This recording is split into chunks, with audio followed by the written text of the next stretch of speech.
Howdy Carp, hello and welcome to another Victor Black Masterclass video. In today's video, someone who was not a member of Masterclass actually asked me to answer a question, to provide my opinion on a question he had. Now, just a reminder, if you're not a member of Masterclass and you want to ask me a question, that's fine. There's no problem. You can basically go to the muscleandlion.com website. We have a page there. You can support the cause. You can make a donation so that we can continue offering this service, and basically fire away, throw your question at me, and I'll make you a video response like this one. You don't need to be a member of Masterclass to ask a question. I would, of course, encourage you, if you go through that process and you go, wow, that was really valuable to me, I would encourage you to become a member of Masterclass. But yes, absolutely. If you want to try us out, if you want to see what's on offer here, and you just want to basically ask a single question, then you can make a donation, and I'm happy to make content for you. And then basically, hopefully, you will see the value in that process, and then decide to become a member of my premium content service. So today's video, the gentleman asked me my opinion on 200 milligrams of testosterone, 100 milligrams of masteron a week as a first cycle. Okay, it's a good question. And as I always say to guys, you have to understand, whenever you're talking about cycle recommendation, the most important thing that you take into consideration is you. All right. So many guys talk about cycle recommendations with absolutely no context about the individual that's being recommended to at all, right? And that just doesn't make any rational, logical sense today. With maybe back in 1970, when pretty much everybody that used anabolic steroids was a competitive bodybuilder, everyone was about the same size roughly. That might have made sense, but today we have such a fractured, such a splintered marketplace. There's so many tribes, as it were. There's so many different people that have different aspirations, different goals. This idea of cycle recommendations, you have to take into account who you are.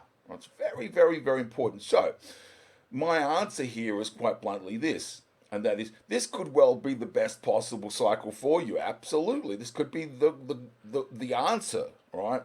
But it might also not be ideal for you, and that's basically going to be premised on who you are. Let me give you two examples of individuals that one might think, that one might say, well, this is a great cycle, and one that might say, well, that isn't necessarily perfect for you, right? So let's say, hypothetically, let's do the first scenario first.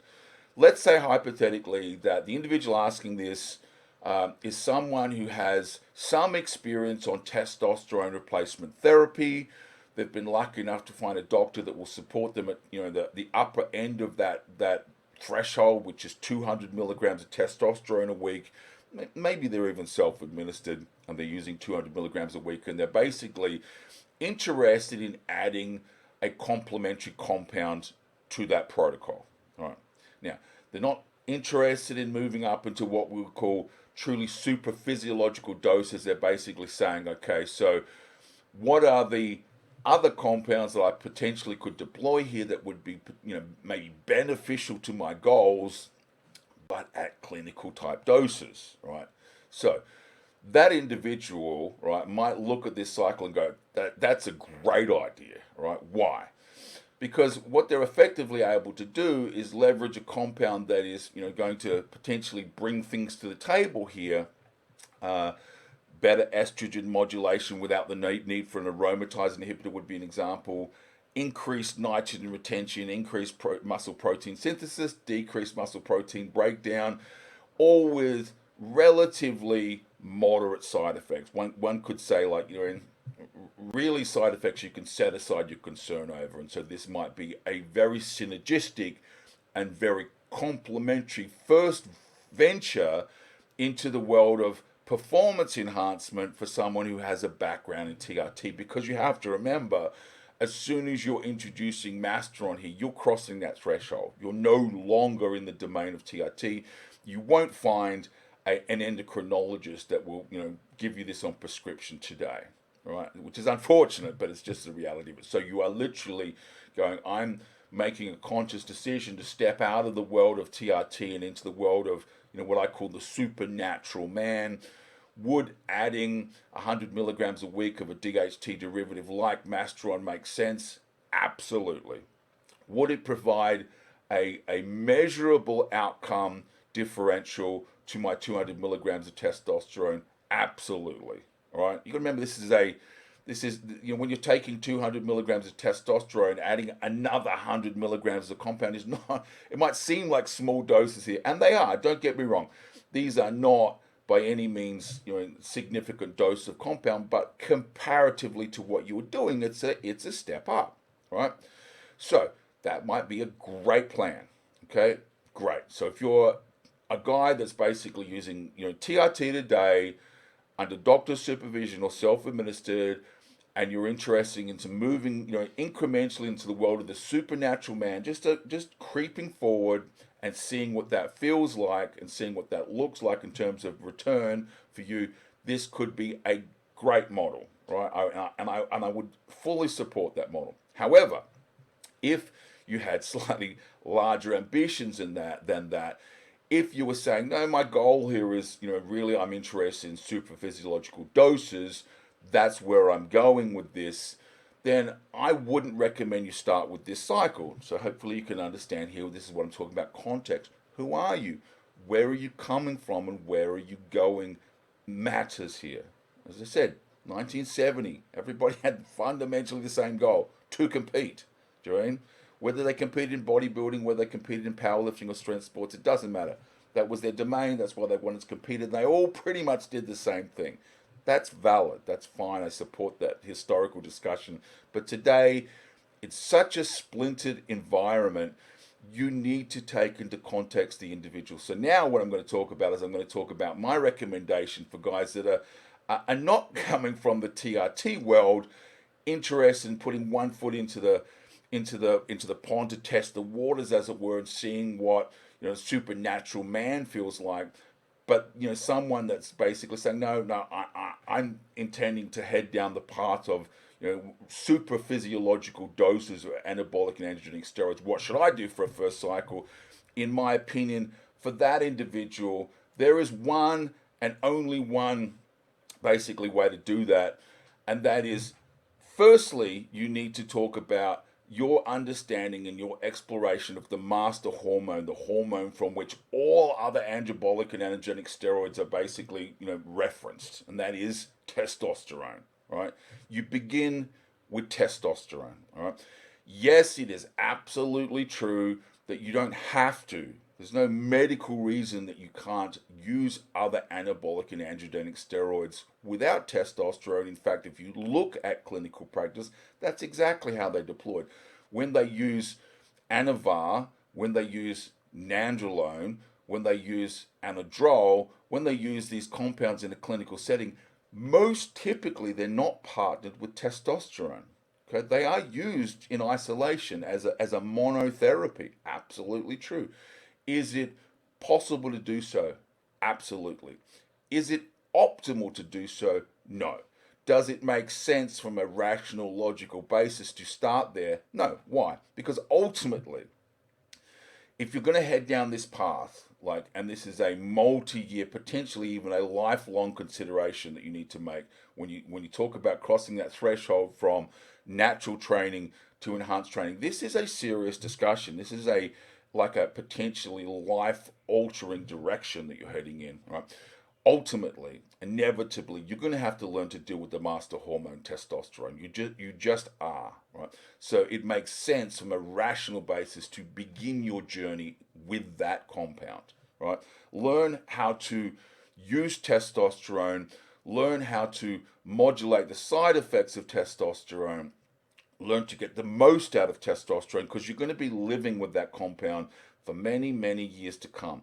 Other compounds may come and go, right?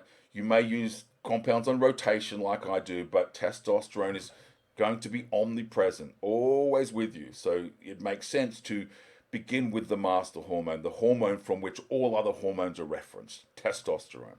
So that is our compound. Now, what you have to understand about testosterone is there is a relatively high degree of individual genetic response to effectively what is the same dose and the same administration pathway. So you can see here, what we're looking at here is a graphical representation of a number of men that were studied in a number of different age ranges, sorry, from 22 to 65 years old. There were 33 men, not a huge number of men, but enough men to make the point here. And you can see here there's 2 points I want you to look at. One is the graphical line on these charts. Okay, now what that black line means, that graphically represented line means, is that is the average response from all of those men. Okay, it's the average. All right. But here's the most important lesson here from this graphic, in my opinion, and that is there's, as you can see, a range of individual responses, and the variation or the magnitude of that range is very significant. All right. Some individuals respond profoundly differently to other individuals based on the same protocol, same drug, same study, very, very different responses. And so this is why you need to understand that when you first step into this domain, you can't just do what everyone else is doing. This idea of give me a milligram recommendation for my first cycle, that's just not how it works. What if you're this guy up here? Or what if you're this guy down here? All right? Just like now, I appreciate statistically the likelihood of you being an outlier is very small.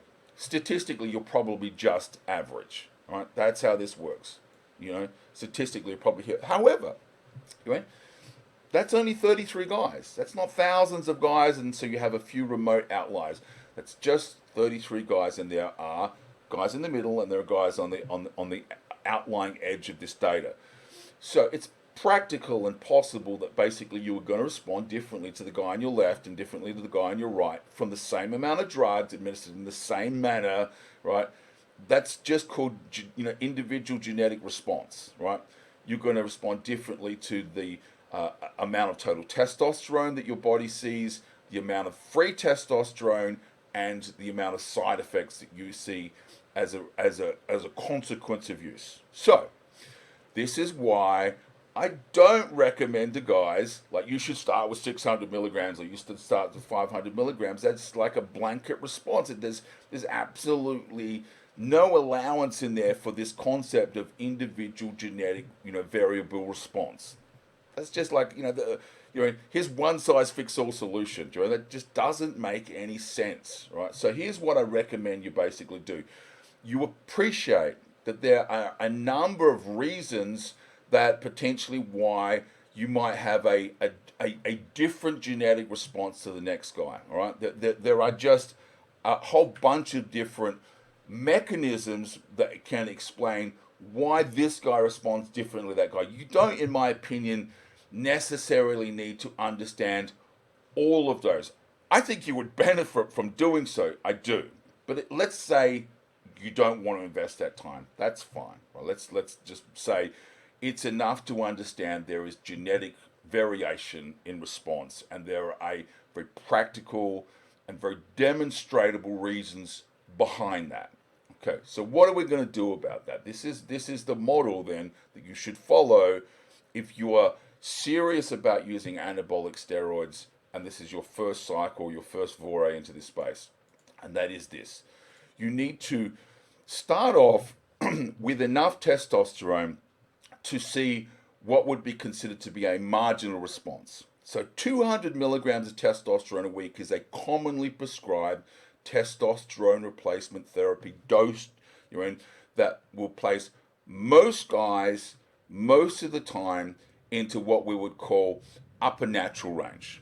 Okay, 250 milligrams of testosterone a week is going to break that range for most guys. It's going to place you into the world of the supernatural man. All right. You can expect in that domain an improved performance response, increased muscle protein synthesis, a decrease in muscle protein breakdown, increase in nitrogen retention. You should expect a response from 200 milligrams of testosterone. Now, please listen to what I'm saying here. A lot of guys misunderstand me. More works more. It does.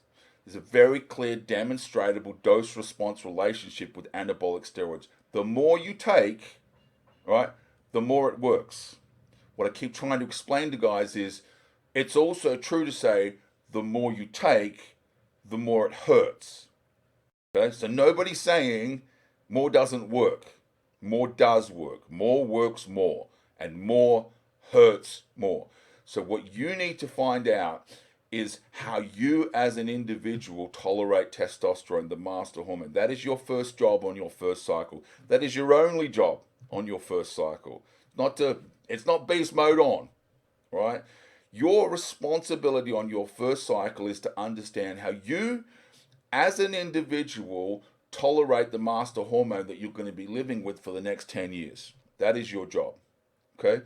So, how do you do that? You start with enough testosterone to place the average man just outside of the normal threshold, which is 250 milligrams a week.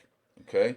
You administer that twice a week, 125 milligrams shots administered, let's say Monday and Thursday. The days don't matter. You know, basically split it up half a week.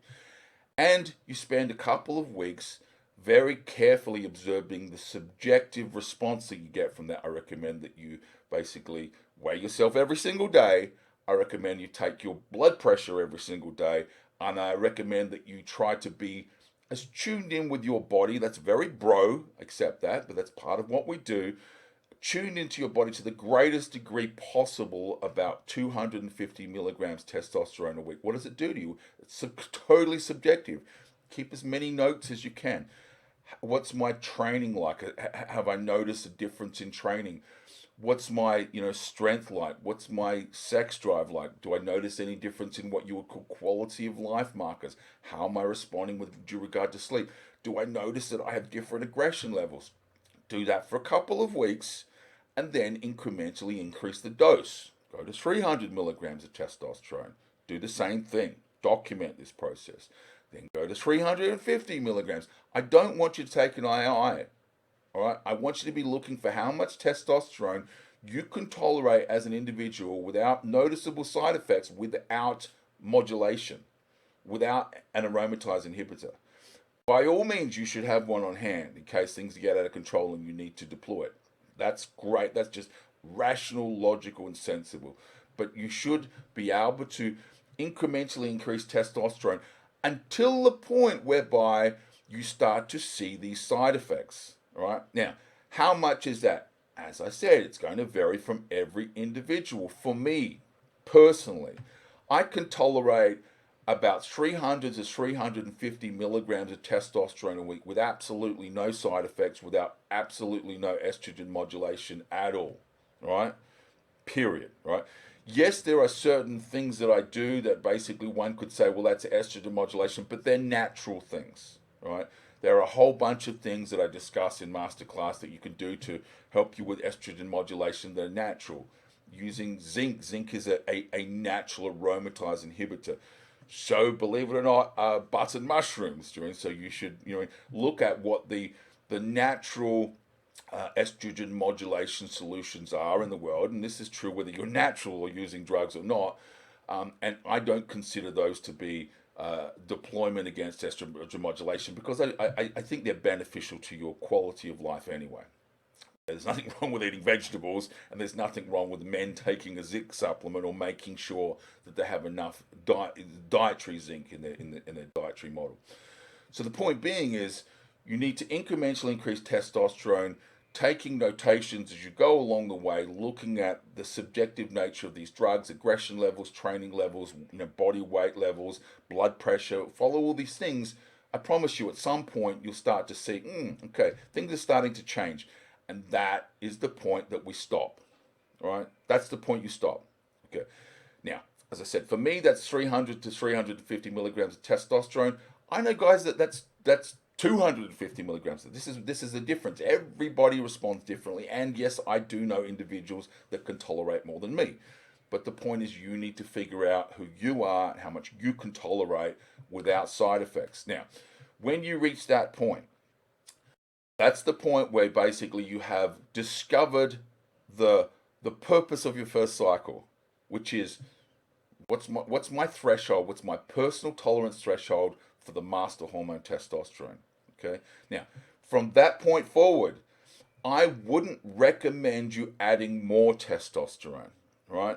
Because adding more testosterone, will it do more for you? Absolutely. Absolutely. You will benefit in terms of hypertrophic outcomes, but you'll also have side effects that you need to then modulate and mitigate, right? And there are solutions to that, including the addition of compounds that don't add to your problems in a cumulative manner. So if you were to, for example, at this point in time, add 100 milligrams of masteron, what you would find is that would potentially incrementally improve your performance, okay? It would increase the androgenic to estrogenic ratio, and so that then potentially you could tolerate that testosterone without side effects in a better way. And basically, you end up with a what would consider to be a symbiotic relationship between testosterone and a secondary drug. Right now, would you leave it at 100 milligrams of masteron? No, potentially you would add more. All right, you could add 200 milligrams. You could add 300 milligrams. Guys add more than 100 milligrams in this circumstance. But my point is, my overall takeaway from this point is, hopefully, guys understand context. You need to consider you. All right, this idea that you should take 600 milligrams of testosterone a week, and that's just what you start on. It's like that's the least considered, least intelligent methodology I could possibly imagine. You need to consider you and your genetic response to these compounds. All right, how you tolerate them. This idea, I'll go back to this picture here.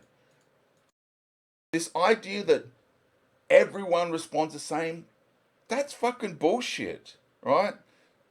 There is a range of individual response to these compounds, and you need to learn how you respond to these compounds at various doses and various administration protocols even, right?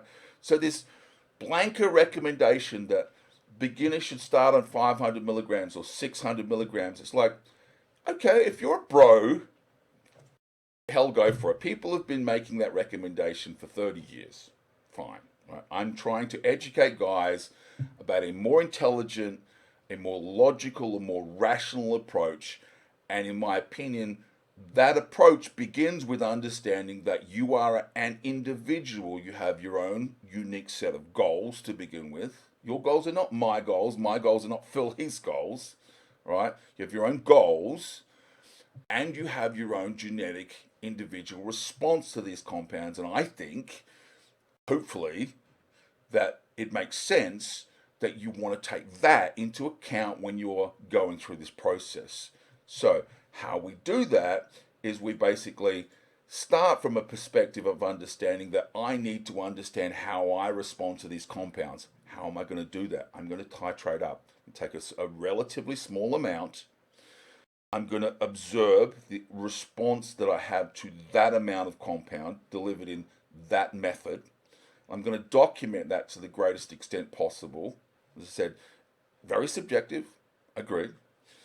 And then I'm going to incrementally add a little bit more and see if there's any difference. And a little bit more, and a little bit more, and a little bit more over a series of weeks. And I'm going to be looking for the threshold that I get to that I can tolerate that amount of drug with the smallest possible side effects. And from that point forward, I will stop that drug. And I'll bring in different drugs that potentially form a synergistic relationship with testosterone that allow us to move ever further towards our goal, but with the smallest possible number of side effects. Okay? Taking more drugs is easy. A fucking blind monkey can take more drugs. More. You know? That's really easy. And dealing with side effects from the point of view of saying, I experienced this side effect, so I took that drug, that's easy as well. That's not terribly difficult, guys. I'm trying to explain it is possible to use these compounds and not deploy a huge number of ancillaries. Do I think you should have them on hand? Yes. Do I think you should do everything in your power to not deploy them? Yes. Okay?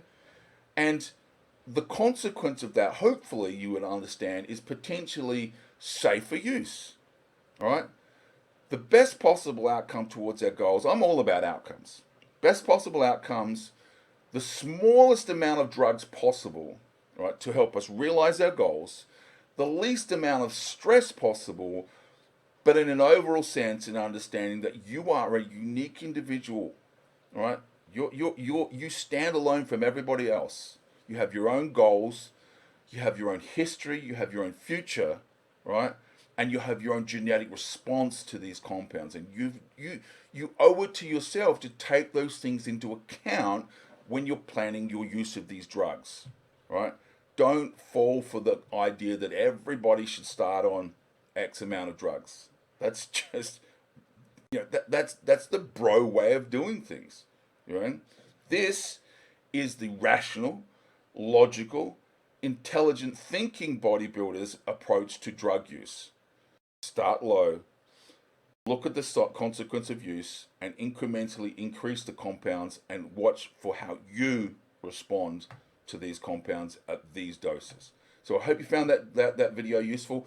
As I said, if you have a question and you're not a member of Masterclass, make a donation to the site, send me the question, and I'll make you a video, and I'll share it with everybody else. And said, you support me, I'll support you.